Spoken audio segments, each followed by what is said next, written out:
يا صباح الخير. هعمل معاكم النهاردة كده البسبوسة بطريقة سهلة ومكونات موجودة في كل بيت. في حلة صغيرة على النار حطيت فيها كوباية مية لكوباية الا ربع من السكر، وبعد كده بدأت ان انا اقلبها من نص الحلة، وبعد كده عصرت عليها عصرة ليمونة وحطيت عليها رشة فانيليا. انا عايزة الشربات ده يبقى تقيل، وبعد كده سبته لما يغلي على النار لمدة 7 دقايق.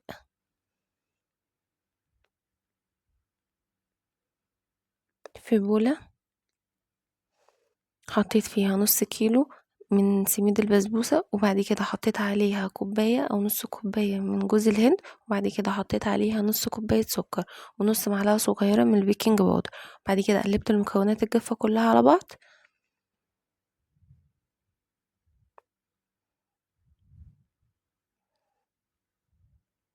جبت بولة تانية تكون صغيرة شوية وحطيت فيها معلقتين كبار من زبادي، وبعد كده حطيت عليها الشربات اللي أنا عملته في الأول.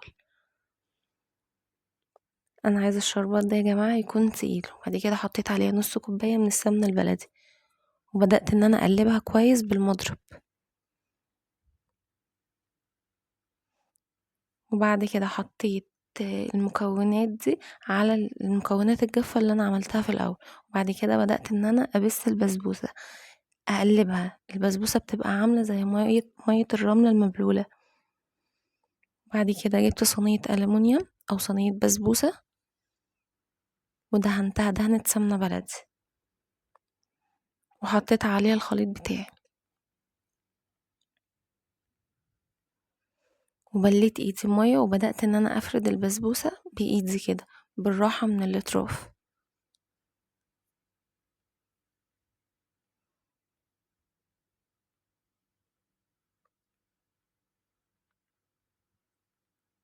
بعد كده دخلتها في فرن سخن على درجة حرارة تكون 160، وبعد كده بدأت ان انا اعمل الشربات بتاعي. حطيت كوبايتين مية لكوباية من السكر،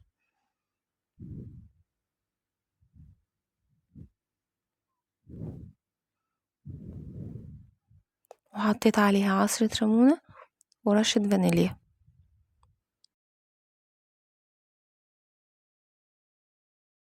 اول لما البسبوسة تاخد لون كده معايا ببدأ ان انا اخرجها من الفرن، وبعد كده بسقيها الشربات. وبس كده خلص الفيديو بتاع النهاردة. لو عجبكم الفيديو ووصلتوا لحد هنا متنسوش تعملوا لايك وتعملوا سبسكرايب للقناة. انا اسمي اميرة ودي قناتي، واشوفكم ان شاء الله في فيديو بكرة.